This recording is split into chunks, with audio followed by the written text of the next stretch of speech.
और समाप्त हो गया इनकी बाणी का वो जोश, और समाप्त हो गया इनकी बाणी का वो रोष,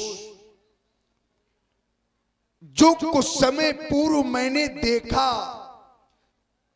और अब ये परिणाम प्राप्त हो गया कि इन आए हुए दीपांतर से महिपालों का बल और पराक्रम अब पराभव को प्राप्त हो गया।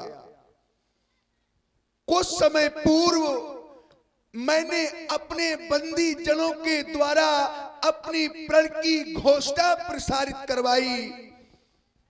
घोषणा को सुनते ही एक एक करके महिपाल आए और अपना अपना बल परीक्षण भगवान शंकर के पावन पिनाक पर करने लगे। परिणाम तमक ताक तक स्यो धनु धरहि, उठे न कोटि भांति बल करहि, तमक धर्यो धन मूढ़ नृप, उठे न चले ल जाए। जब धनुष नहीं उठा तो लज्जित होकर, शर्मिंदा होकर, संकुचित होकर अपने अपनी मंचों में जा जा करके बैठ गए। स्वयंवर का पहला दृश्य मेरे सामने आ गया। वो पहला दृश्य कैसा कि वही पराजित महिपाल 10,000 की संख्या में एक साथ मिलकर के अजगों को उठाने का उपक्रम करने लगे। भूप साहस 10 एक ही 12, पर लगी उठावन पर टरई न टारा, डगे न शंभु सरासन कैसे। अब तो 10,000 राजा एक साथ इस मैथिली प्रतियोगिता में पराजित हुए देखे गए, और अब दूसरा दृश्य देख रहा हूं।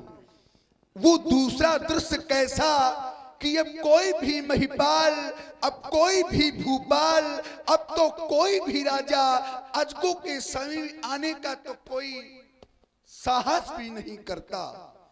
मानो इन महिपालों को ये विश्वास हो गया है, ये समस्त वीर ये विश्वास कर बैठे हैं कि अजगों के समीप आना हमारा व्यर्थ होगा, अब नहीं टूटेगा, अब नहीं टूटेगा। यह मानकर सभी श्रीहत हो गए।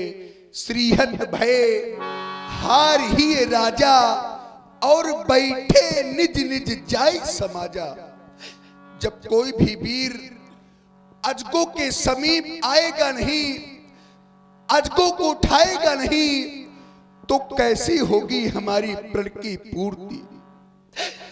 और प्रण की पूर्ति न होने पर मेरी जानकी का क्या होगा, मेरी वैदेही का क्या होगा। ये स्वयंवर का साज, ये स्वयंवर का साज सजा का सजा रह जाएगा, और मेरी बेटी जानकी की मांग सदा सदा के लिए सुनी रह जाएगी। मैंने तो कभी स्वप्न में भी कल्पना नहीं की थी कि मेरे सपने सब धूल में मिलकर के रह जाएंगे। आशा अब निराशा का रूप धारण करने लगी। अरे जिस समय घर में बेटी का जन्म होता है तो बेटी का प्रत्येक पिता, बेटी की प्रत्येक माँ बस उसी समय से कल्पनाएं करना प्रारंभ कर देते हैं कि एक ना एक दिन हमारे जीवन में भी ऐसा एक दिन आएगा कि अपनी बेटी की पीले हाथ करके बेटी को निज हाथों से लेकर डोली में बैठा करके विदा करूंगा। मैंने भी सोचा था, कैसी कैसी कल्पनाएं की थी, पर मेरी कल्पनाएं सब कल्पनातीत हो गई। आशा अब निराशा का रूप धारण करने लगी। ऐ विधाता, ऐ विधाता ये तूने क्या किया? यदि मेरे भाग्य में बेटी जानकी की पीले हाथ करने का शुभ अवसर तूने नहीं लिखा था, बेटी के कन्यादान करने का शुभ अवसर तूने नहीं लिखा था, तो इस अभागे जनक को बेटी क्यों दी? ये दिन दिखाने से पहले, अरे ये दिन दिखाने से पहले इस जनक को अग्नि की जलती हुई ज्वाला में जला देता, या तो ये धरा धस जाती और ये जनक समा जाता। अपने इन नेत्रों से, अपने इन नेत्रों से सारा जीवन बेटी को रोता हुआ, बिलखता हुआ कैसे देख पाऊंगा? आशा अब निराशा में परिवर्तित होने लगी। और मेरे मित्रों, ये आस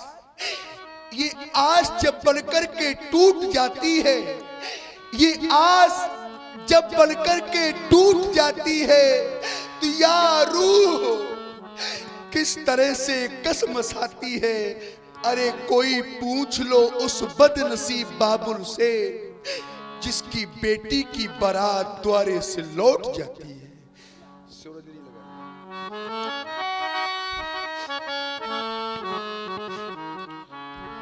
दीप दीप के दीप दीप के भूपति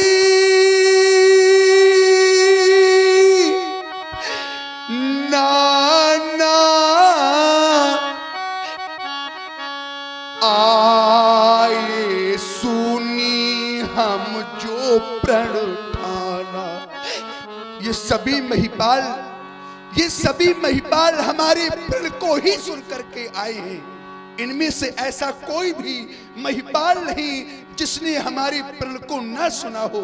क्या कोई साधारण कोट की वीर, साधारण कोट की वीर नहीं, अरे सीय स्वयंवर भूप वने का सबते सुभग एक ते एका आए सकल भूप बरियारा पर शंभु सरासन काहू न टारा, शंभु सरासन काहू न टारा। देव तनुजो देव तनुज धारी मनुजो शरीरा विपुल वीर आए रणधीरा। पर सब कुछ समाप्त हो गया, क्योंकि रत्न गर्भा वसुंधरा में ये वीर भोग्या वसुंधरा में, अरे वो ऐसा कोई भी छत्राणी का सपूत नहीं जो मेरी प्रण की पूर्ति कर दे और ये प्रमाणित कर दे कि मैं वीर हूं। स्वीकार कर लूंगा, पर सब कुछ व्यर्थ हो गया, क्योंकि ऐसा कोई वीर ही नहीं। आप जन को माखे भट मान, आप जनी को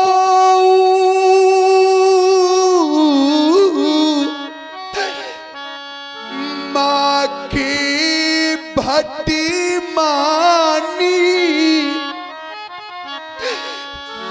वीर विहीन मही मैं जानी। भूल हो गई भारी, हमसे भूल हो गई भारी। मुझे ऐसा प्रण कदापि न करना चाहिए, लेकिन भूल हो गई। अब एक कार शेष बचा है। ताजहूं आसो, स्थान का परित्याग कर दो, अपने स्थान को छोड़ दो। और करना क्या है? निज निज गृह जाहू,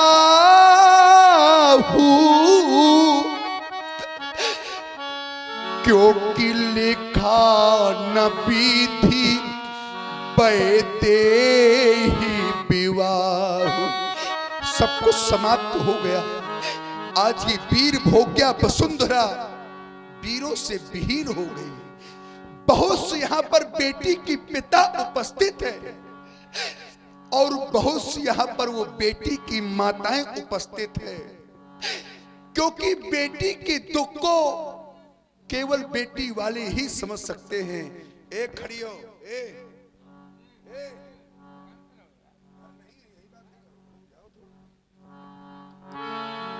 बहुत सी यहाँ पर बेटी की पिता उपस्थित है और बहुत सी यहाँ पर वो बेटी की माताएं उपस्थित है, क्योंकि बेटी के दुख को बेटी वाले ही समझ सकते हैं। जिनके जीवन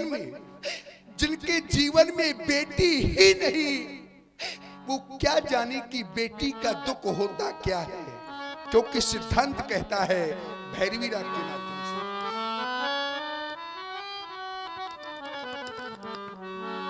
कि पार घर घाल को वो लाजो न भीरा, क्योंकि वो बांझो की जानी वो प्रसो के पीरा। अरे वो बांझ स्त्री क्या जाने कि प्रसव की पीड़ा होती क्या है। अरे बेटी के दुख को तो केवल बेटी वाले ही समझ सकते हैं। या तो मैं यह कह दूं, जिनने कन्या जाई ही नहीं, जिसने अपने उदर के माध्यम से बेटी को जन्म ही नहीं दिया, अर्थात जिसे मां बनने का वह अवसर ही नहीं मिला, वो क्या जाने कि बेटी का दुख होता क्या है। सुन रहे हैं हम सभी लोग महाराज विदयराज जनक जी को, बेटी कुंवारी रह जाएगी ऐसा मन में मान चुके हैं। इस कारण से आज इतने अधीर हुए कि वीर विहीन मही मैं जानी ऐसा तक कह डाला। प्रभावित होकर आदरणीय श्री ऋषि जी द्विवेदी हुसैना निवासी पूरी रात सभी कलाकारों का सम्मान किया, उत्साहवर्धन किया है, जिन्होंने मामा जी की ओर से 51 पद मुद्राओं का प्रेम प्रसून विदयराज जनक जी के निमित्त भेंट किया जा रहा है। बहुत बहुत साधुवाद, धन्यवाद। जिनने कन्या जाई ही नहीं,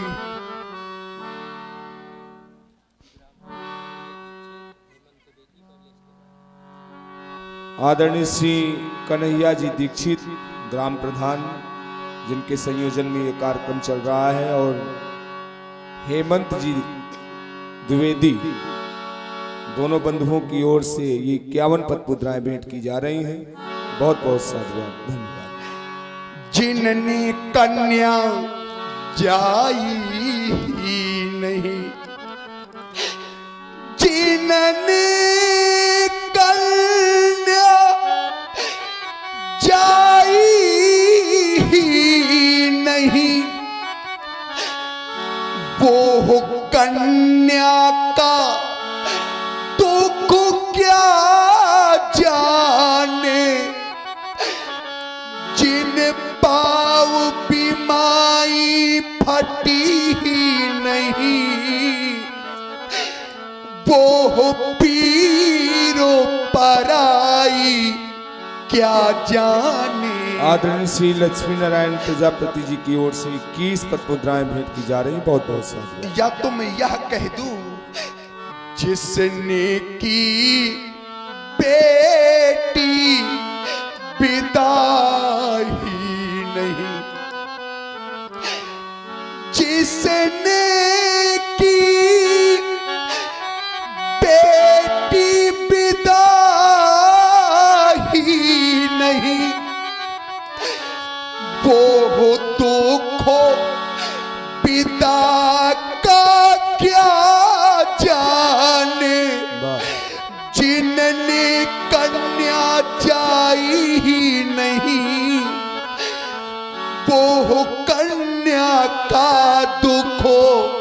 क्या जाने। और याद करिए वो समय जब कन्यादान का आता है।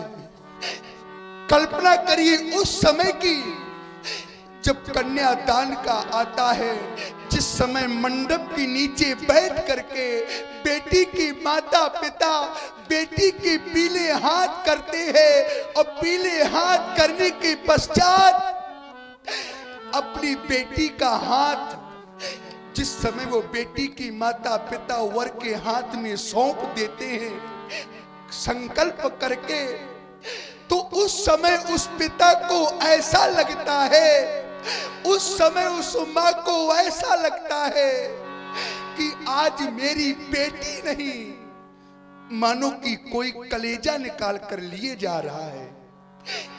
कल्पना करिए जब विदाई का समय आता है, जिस समय विदाई का समय आता है, विदाई की संपूर्ण तैयारी हो जाती है और बेटी का पिता एक कोने में जाता है और एक कोने में जाकर के एक स्थान पर बैठ जाता है और फूट फूट करके रोने लगता है।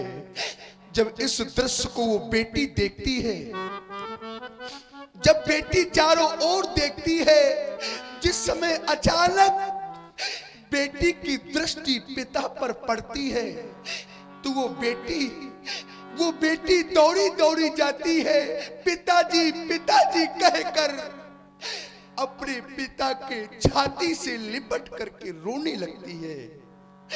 जब कोई जाता है बेटी को पिता से दूर करता है, तो बेटी अपने माँ के समीप जाती है, माँ माँ कहकर माँ के छाती से लिपट करके रोने लगती है। कैसे रोती है बेटी विदाई के समय, लिपट लिपट कर अपने माँ से अपने पिता से, बाहुरी बाहुरी बेटा ही महतारी।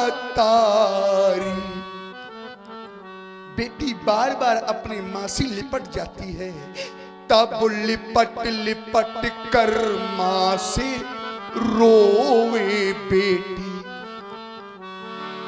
तब लिपटो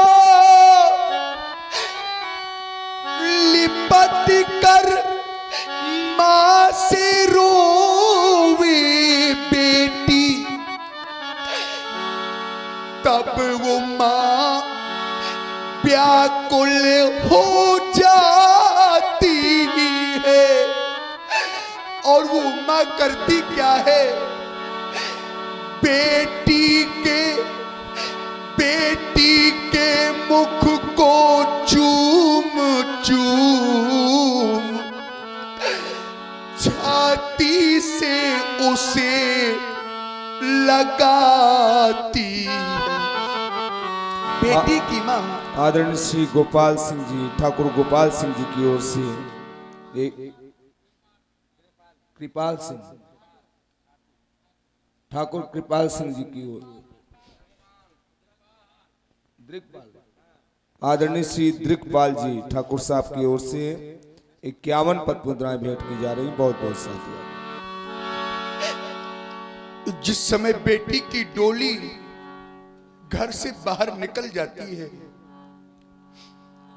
बेटी की डोली घर से बाहर निकल जाती है, बेटी बार बार अपनी रोती हुई मां को देखती है, बार बार अपने भाई को देखती है, अपनी बहनों को देखती है और अचानक पिता पर दृष्टि स्थिर हो जाती है, तो वो बेटी विधाता से कहने लगती है, जन्मदाता मेरे दूर मुझसे हुए।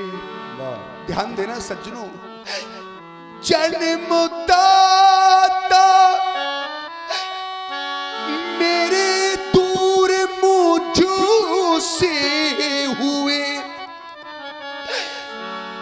मेरी माता भी। ऐसा क्या दुर्भाग्य है हम बेटियों का, जो ऐसा भी वो दिन आ गया कि आज तक तो अपने पिता के गृह में मेरा जीवन व्यतीत हुआ, अचानक पिता का मां का घर छोड़ना, जन्मदाता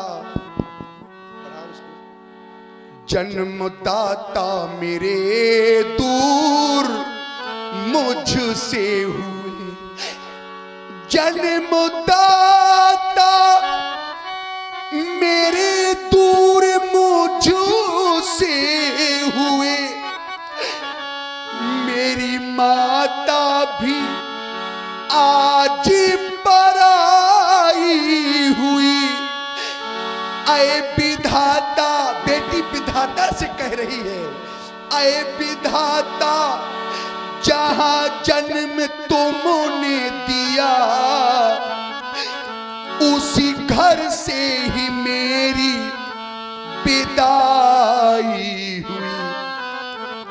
जिस समय बेटी की माता पिता, बेटी का संपूर्ण परिवार बेटी को विदा करके घर वापस लौट करके आता है, तो कल्पना करिए घर में कितना सूना लगता है।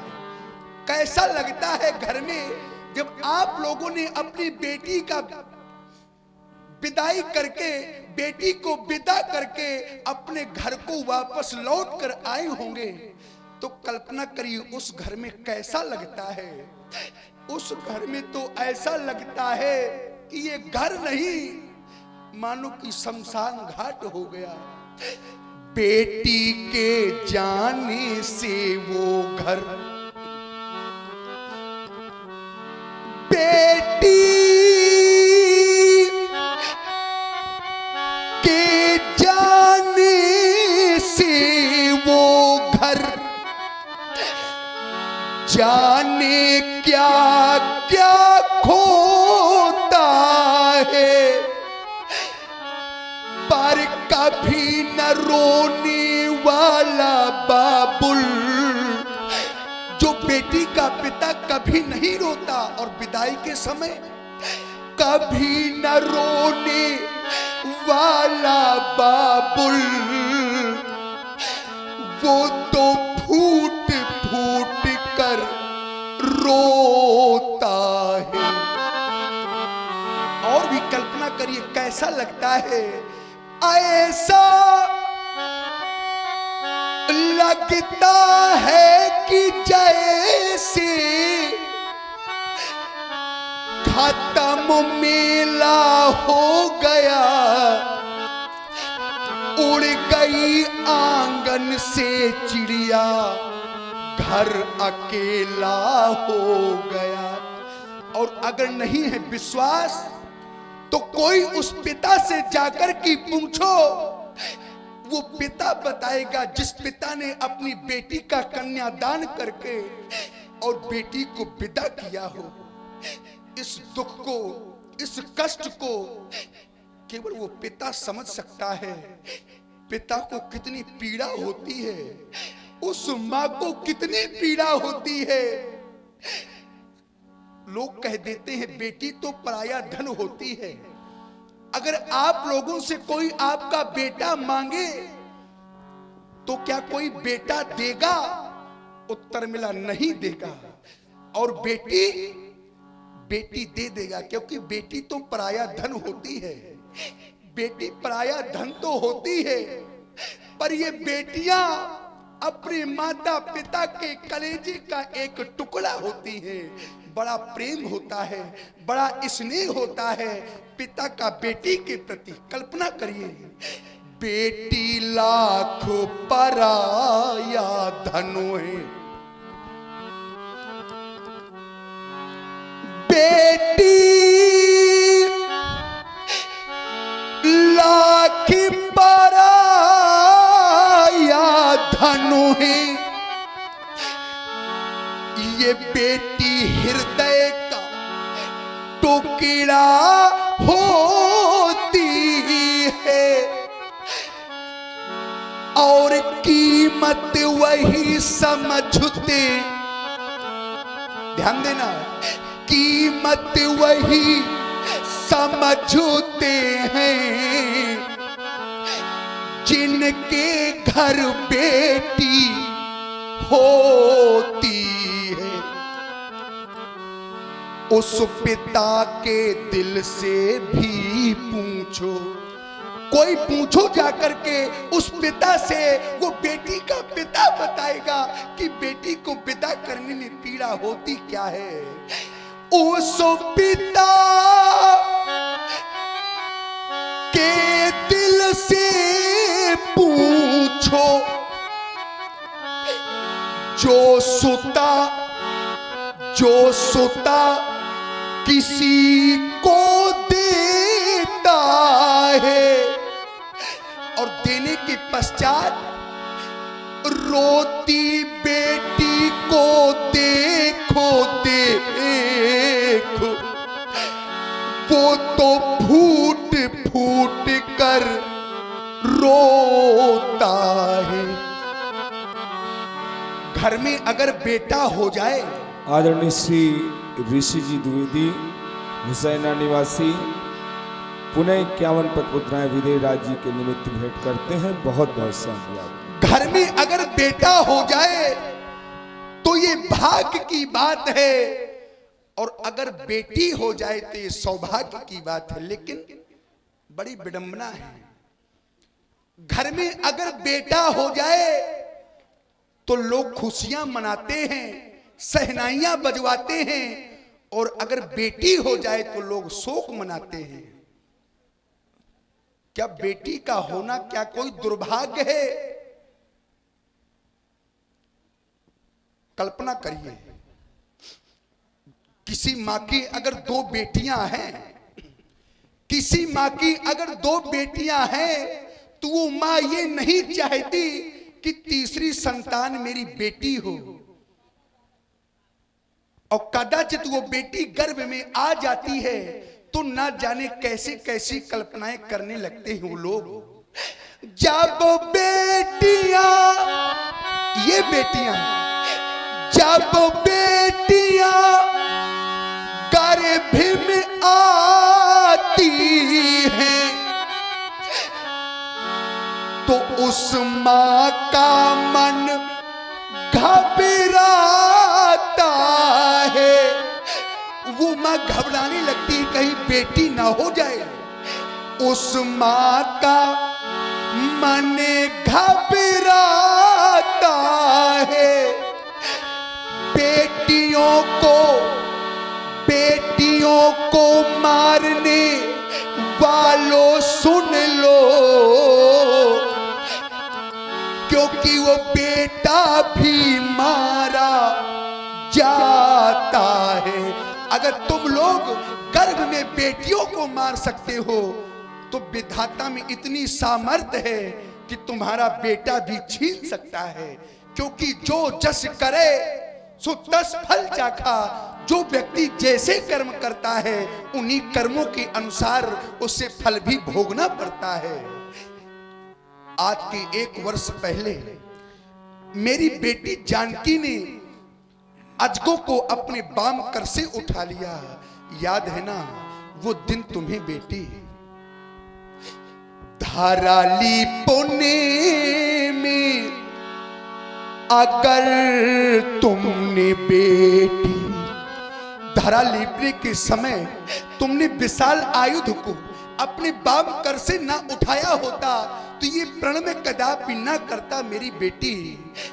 धाराली पुणे में अगर तुमने बेटी, वो धारा ली पुणे में अगर तुमने बेटी,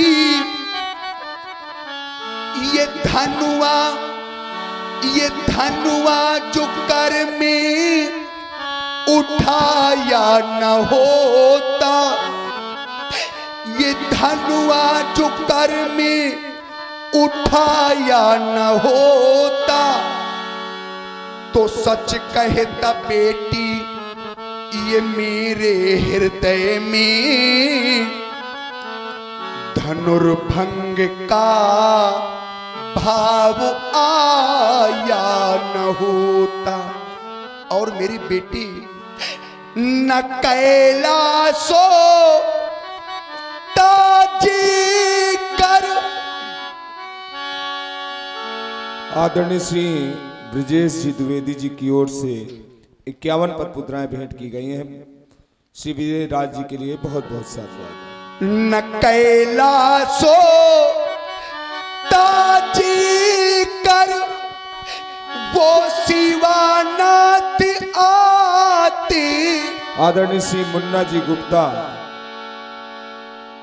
कुनेथा निवासी हैं, 51 पदमुद्राएं भेंट करते हैं। बहुत बहुत साधुवाद। न मुझसे कठिन प्रण कराया न होता और ये जग में हंसी न होती हमारी। धनुष यज्ञ हमने रचाया न होता। और बस समाप्त हो गया। अंत में कहना पड़ गया कि अब हुई न मेरी प्रण की पूर्ति, अब हुई न मेरी प्रण की पूर्ति और ना रह गई इन वीरों में वो स्फूर्ति। और देखो ना रह गई मेरी सुषमा मूर्ति। ये उजड़ता जाता मेरा बाग, अब ना बजेगा कोई राग। अब जाओ यहां से भाग, क्योंकि धनुष भंग, ये धनुष भंग अब हो न सका। ये सभा करा दो भंग, क्योंकि बिगड़ गया मिथिलेश की ये रंग अवनी का रंग। सभा समाप्त करा दो सचियो, ये सभा समाप्त करा दो। सीता की सखियों ले जाओ हमारी बेटी सीता को। जनक बचन सुनी सब नर नारी, देखी जानकी भय दुखारी। आज राजा जनक जी के पहली बार ऐसे अधीर वचनों को सुना मिथिला के समाज में। जब ऐसा अधीर राजा को देखा तो जानकी को देखकर सारे पुरवासी बड़े दुखी हुए। लेकिन राज समाज में ही उपस्थित श्री राम जी और विश्वामित्र के साथ लक्ष्मण जी महाराज ने पूरा उद्बोधन जनक जी का सुना। पूरे उद्बोधन में एक बात बड़ी खटक गई लक्ष्मण जी महाराज जी को। वो क्या कि वीर विहीन मही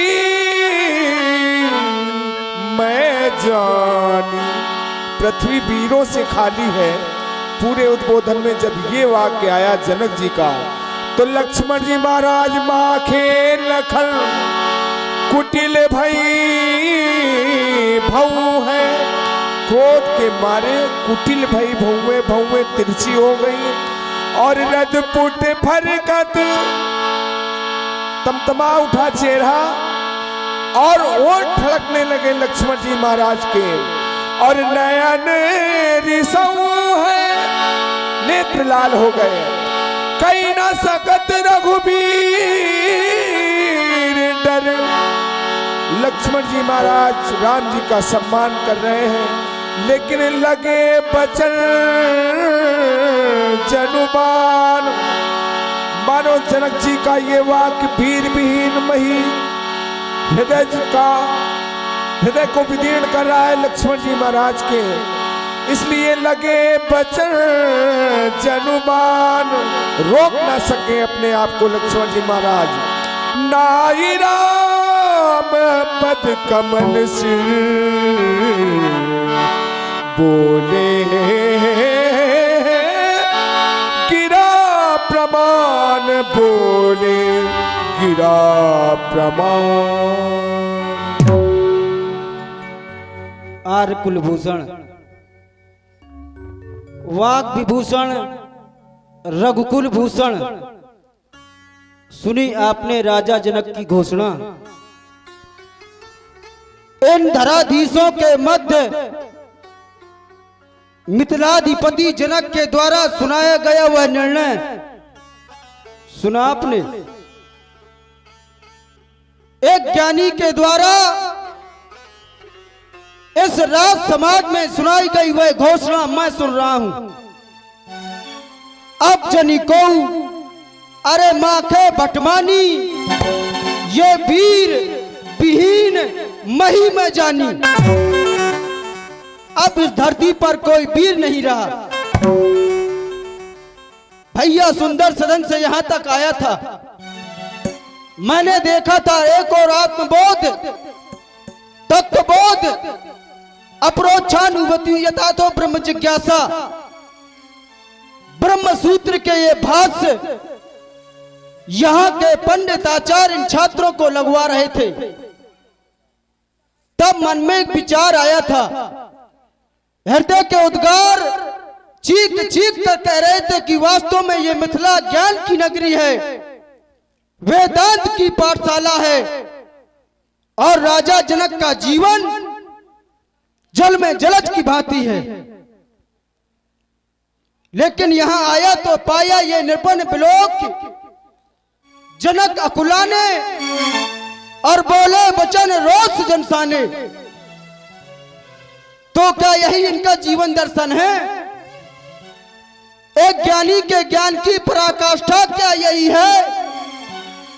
यम नियम आसन प्राणायाम प्रत्याहार ध्यान धारणा समाधि, इन योग के 8 अंगों के अधिष्ठाता राजा जनक के ज्ञान का परसीमन क्या यही है? आकंठ पूरित ज्ञान घट में अरे क्यों नृपति अज्ञान भरते, और सुता की सुख साधना में तुम इस जननी का अपमान करते, इस धरा का अपमान करते। उस धरणिजा के आर्ध नैनों में लिखी करुणा कहानी पर ये पढ़ ना पाए मोह से आवृत होकर महाज्ञानी।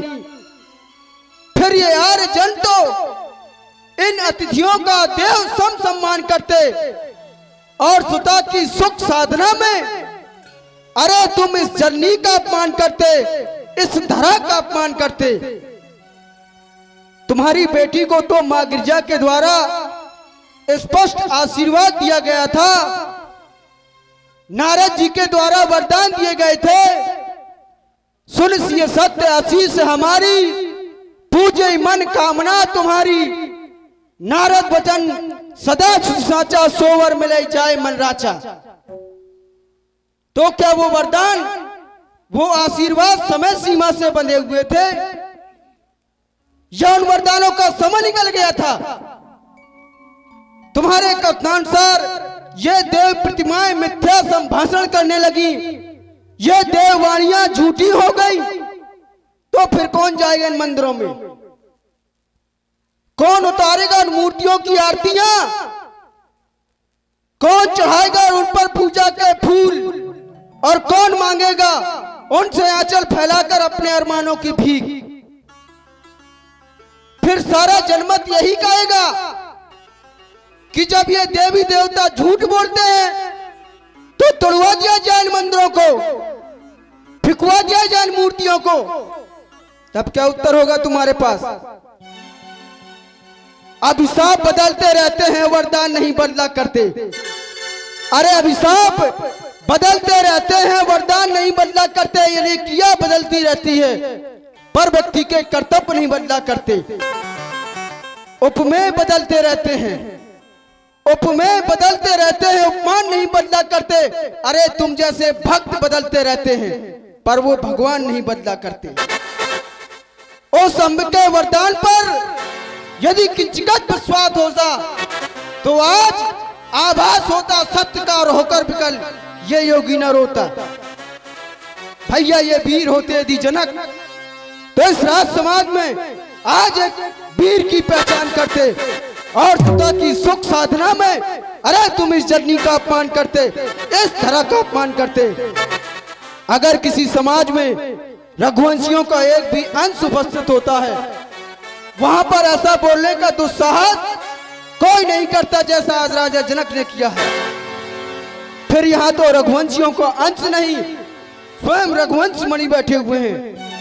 अरे रघुवंशन में जाको होई तई समाज आज कहे न कोई कही जनक जैसन चितवानी विद्यमान रख कुल भान्यानी तो सुनऊ भान कुल पंकज भानु।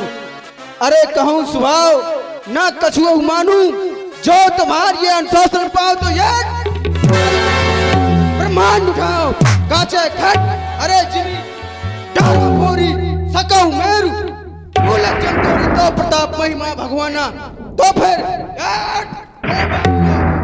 पुराना नाच जानिया सौ सौ को तो करो। अरे पिलो कोई सौ कमल लाल या जिमी चाट रहा जोजन सत प्रमाण न था कोरो छत्रक दंड जिमी तो प्रताप बलनाथ। अरे जो ना करो पर ऊपर सबक तो पुनी न धरो। धन्यवाद धन्यवाद। बोलो श्री लखन लाल की। लखन सकोप बचन दे बोले डगमगान मही दिग्गज डोले सै नहीं रघुपति लखन निवारे। यह डोलती अवनी प्रकंपित वायु इन धराधीशों के मध्य सुनाए गए जनक जी के वाक्य मेरे भैया को अच्छे नहीं लगे। और अच्छे भी कैसे लगे, क्योंकि मेरा भैया वीर है और वीर कभी अपनी वीर भोग्या वसुंधरा का अपमान सहन नहीं कर सकता। लेकिन लक्ष्मण अपार उदधकी शोभा उसमें उठने वाली उत्ताल तरंगों से नहीं अपितु बड़े बड़े नदों को अपने में आत्मसात करने से है। अगर जनक जी ने तुम्हें कुछ अनुचित वाक्य कह दिए हैं तो वो तो हमारे पिता के समान है, तुम्हें उनकी बातों का बुरा नहीं मानना चाहिए। इसलिए लक्ष्मण, मैं चाहता हूँ तुम क्रोध का परित्याग कर दो और शांत हो जाओ। हे भैया, शांति हो